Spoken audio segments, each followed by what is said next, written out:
Chapter 78, 5th year, Wishin and Hopin. He wants a party, obviously, James said, walking between lessons one afternoon. In our dorm? Remus asked, struggling with his ridiculously heavy book bag. Common room, I think. He wants everyone involved. Of course. Remus smiled fondly. He shifted his bag again. Want me to levitate that for you? I levitated Pete all the way up to divination yesterday. Is that how he got that bruise? Remus raised an eyebrow. Not my fault Sirius shut the trap door too soon. Anyway, this birthday party, I think he wants it to be like yours last year. Oh no. Remus shook his head. I'm not carrying him all the way back from Hogsmeade in that state again. No, still in the common room. I just mean he wants alcohol. It is his 16th. Well, I'm not holding his hair back when he starts puking either, Remus said firmly. James ruffled his hair as a group of girls walked past, all staring at him. Sometimes Remus was glad he had no interest in the opposite sex, because otherwise walking around with the Quidditch captain might be unbearable. No wonder Peter liked to flaunt Desdemona so much. The Sirius and Mary saga was currently at tolerable levels. Nothing had happened during the Hogsmeade visit, as far as Remus knew, and Mary would have almost certainly told him if it had. Apparently she wanted him to prove that he could be a gentleman before she consented to be his girlfriend. A gentleman. Sirius scoffed when the marauders were alone. I speak 5 languages. I have a family motto. I can ballroom bloody dance. I have 12 sets of dress robes. What more does she want? Now you know my pain. James sighed in response. She wants you to respect her. Peter tried to explain. I do respect her. Sirius said piously. She's got the best tits in the year. That's very respectable. Remus buried his head in his hands to hide the fact that he was smiling, because surely Sirius was never going to get a girlfriend with that attitude. So, James said, now that the girls had passed and they were almost at the Great Hall. Good idea. Big party, lots of noise, lots of booze, lots of girls. Oh yeah, sounds great, Remus replied, half-heartedly. I know you're shy, Mooney, but I swear, loads of girls like you just need to know how to talk to them.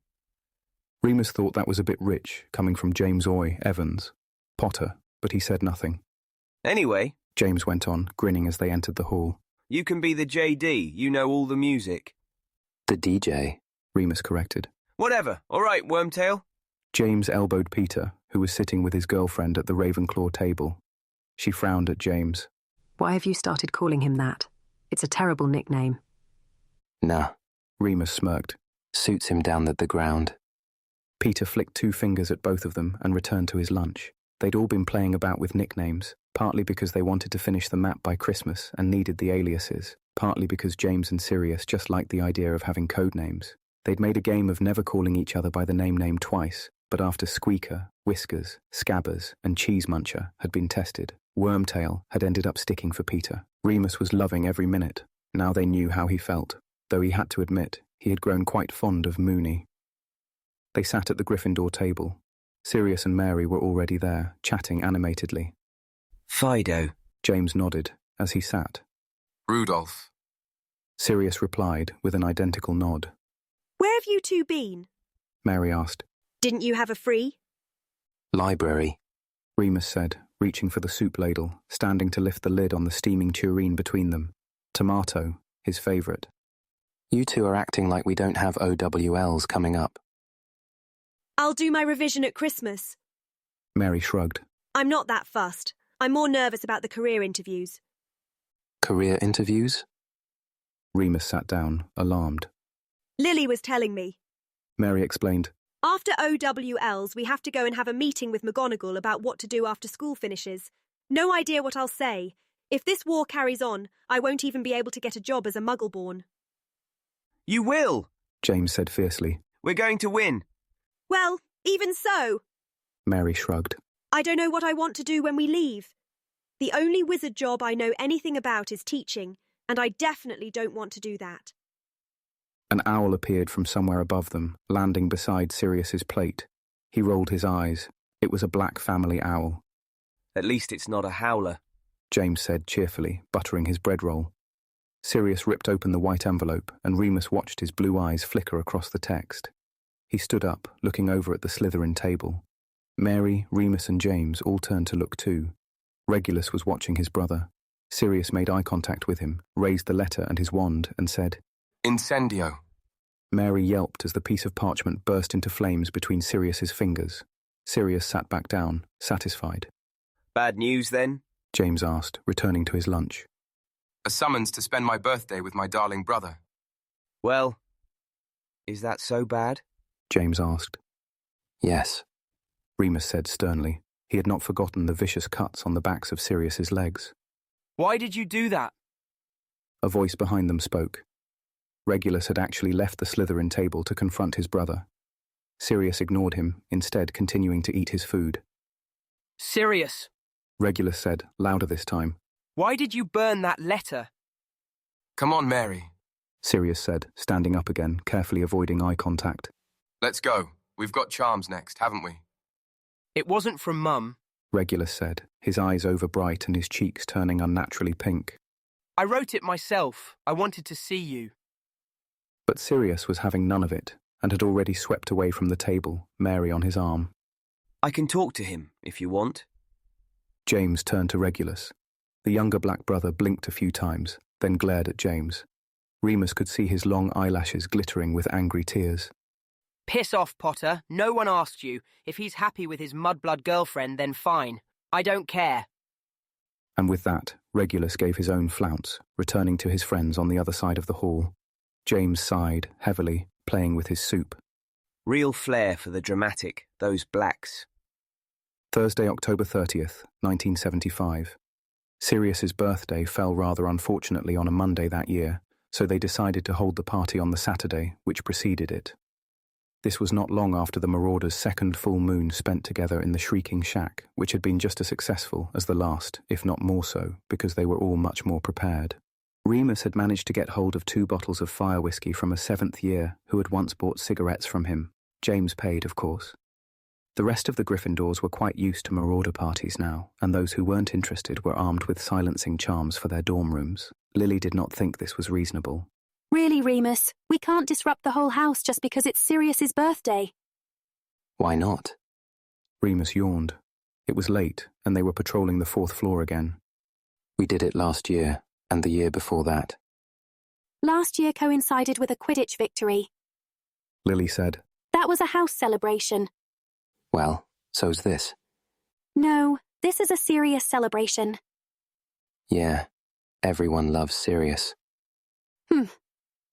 It was true. Lily was potentially the only Gryffindor who didn't at least find James and Sirius funny. Everyone else loved the idea of a party. You ought to put a stop to it. She said. Why me? Because you're a prefect, Remus. Why do you think they gave you that badge? Believe me, I have no idea. He yawned again. His eyes itched with tiredness. Have we done enough yet? He whinged. Haven't seen any students for ages. Oh, I suppose you're right. Lily said, catching his yawn. I'll just check the girls' loos here, then let's head back. Remus leaned against the wall and waited while Lily went in to investigate. She was nothing if not thorough. She clearly loved being a prefect as much as James loved being Quidditch captain.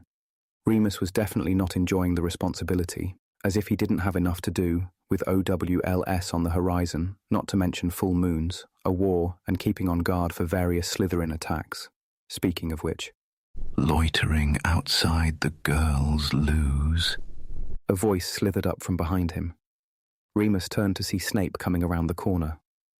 Hoping Moaning Myrtle will go out with you if you ask nicely. Remus groaned and rolled his eyes. Oh, piss off, will you? I really will give you detention this time. You're out of bounds. Just try it. Severus narrowed his eyes. Go back to your dorm. Make me. Remus had been doing his utmost to keep his temper under control this year, and he'd been doing fairly well, other than that small altercation with Regulus. But Snape seemed very keen to make himself an exception. Ever since their encounter in Hogsmeade, Remus had noticed the Slytherin student watching him, appearing from behind corners or following him into classrooms. This was the latest in a string of recent ambushes, and Remus's nerves were wearing thin.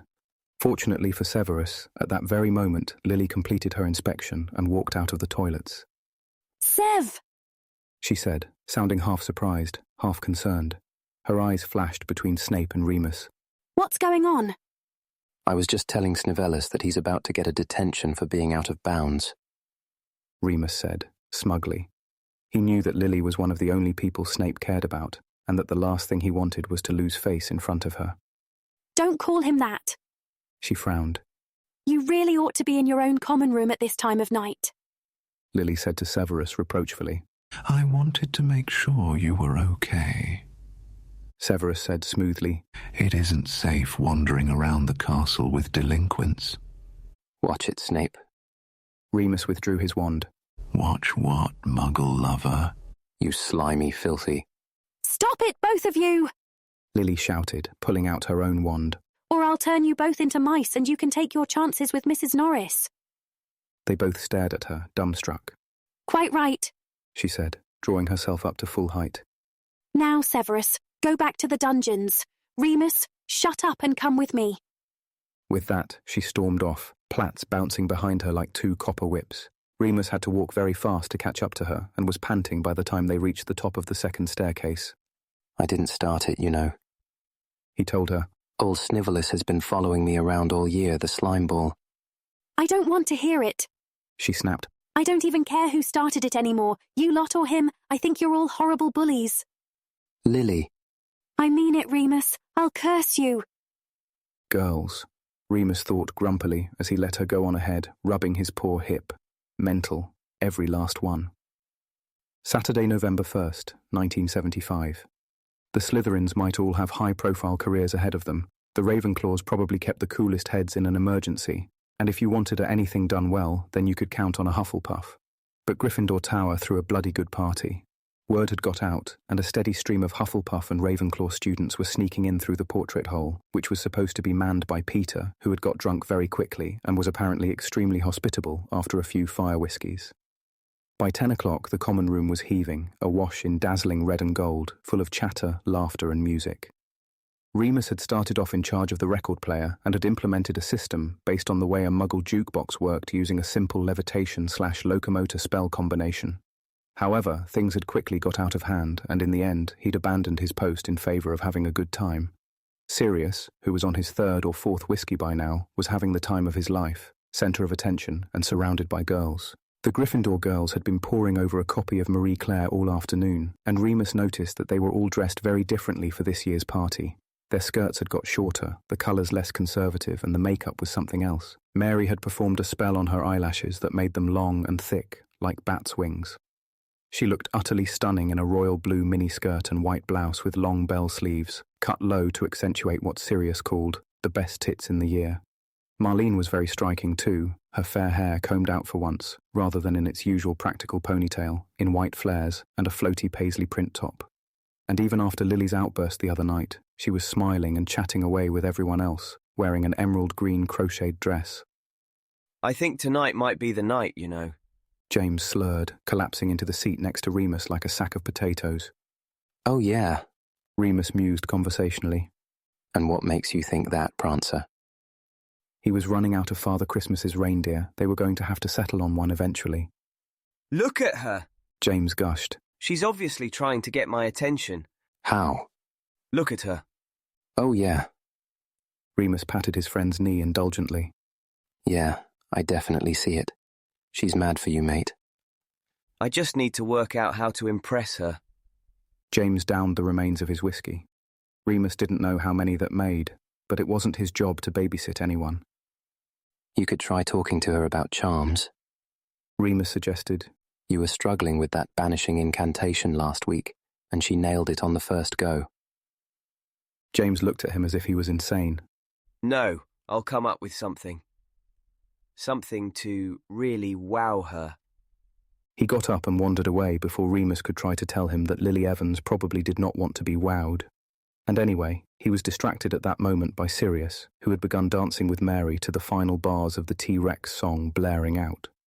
Sirius often joked that the only kind of dancing he knew was ballroom, but here was evidence that that had been a lie. Remus looked away quickly, blushing. Drink, Remus! Marlene now landed beside him, taking James's place. She clutched a bottle of something greenish. What the hell is that? Witch's brew.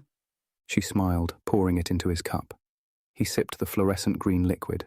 It was very sweet, with a slight apple taste. Definitely alcoholic. That's going to make me so sick. He grinned. Ah, look at him. Marlene sighed, watching Sirius dancing. Could those jeans be any tighter? Remus mumbled something into his cup, taking another gulp. She's definitely going to go out with him again. Marlene said, Mary always gets what Mary wants. I thought you fancied James. Well, they're both pretty gorgeous, to be honest. I swing back and forth. But Potter's so gaga for Lily it hardly seems worth it. Plus, I'm on the Quidditch team, aren't I? I'd never hear the end of it if I went after the captain. There are other boys, Remus said. Not like Sirius. She lay her head on his shoulder, dopily. He finished his drink in one go and allowed her to pour him some more. He was getting a taste for it, whatever it was. Remus had always liked sweet things. The T-Rex song finally ended, and the next album spun itself out of its sleeve and fluttered onto the turntable. Oh, God. Remus moaned. Who put Dusty Springfield in the pile? I love this one. Marlene sat up, smiling. Sure enough, the bouncy pop record had an amazing effect on every other girl at the party, as they all began to bop along to the tune, singing along loudly. Remus considered taking that moment to nip upstairs for a cheeky fag, but Marlene hoisted him to his feet. Come on, darling. Let's have a dance. She flung her arms around his neck. I'll pretend you're a tall, handsome stranger and you can pretend I'm Raquel Welch or something. Remus was unsteady on his feet at the best of times, but after mixing drinks all evening, and with Marlene hanging off him, giggling and swinging him about, it was all he could do to cling on for dear life. Yes, Mooney. Sirius crowded as he and Mary moved closer to them. I never knew you could dance. Oh, yeah.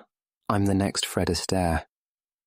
Remus raised an ironic eyebrow, holding Marlene's hand over her head as she twirled around, then struggled to regain her balance. You're such a sweet couple, Mary said, leaning into Sirius. Remus shook his head, snorting with laughter. Oi, Evans! James had remerged, apparently ready to enact his plan. The whole room turned to look at him, standing on top of one of the study tables with his broom held aloft. Oh, no. Remus breathed. Oh, yes. Sirius cheered. Potter! Lily Evans shouted. Get down from there! You'll hurt yourself! Watch this! James cried, gleefully, thrilled by the attention. He leapt onto his broom and soared upwards at an astonishing rate. He's never fallen off before, Marlene said uncertainly, as James began the first of a series of loops and dives, each shakier than the last. Has he ever been drunk before, though? Mary countered. He's fine. Sirius laughed. They all watched as James flew around and around the rafters, faster and faster, until Remus's neck hurt and he was in danger of whiplash. Evidently, Lily had had enough too. Petrificus totalis, She commanded, pointing her wand at James. He stopped at once, freezing in mid-air, but Lily was incredibly deft and switched seamlessly to a levitation charm, lowering him slowly to the ground. She set him down on the carpet and stood over him, hands on her hips. He blinked up at her, unable to speak, but full of plain adoration. You idiot! She said. 10 points from Gryffindor and a week's detention. And with that, she left him on the carpet and returned to her friends. Remus unpetrified James and helped him to his feet, handing him another whiskey. The music had slowed down now. It sounded like Fairport Convention. Tough luck, mate, he said, trying to sound sympathetic. What do you mean? James grinned back, slightly dazed but no worse for wear. Didn't you see how she looked at me? Yeah. Smitten. He murmured, staggering backwards slightly, until Remus guided him into an armchair. Totally smitten. Drink your drink, James. Cheers, Mooney. You're the best. Remus replied, watching Mary wrap her arms around Sirius's neck and lay her head against his chest as they danced slowly. I'm the best.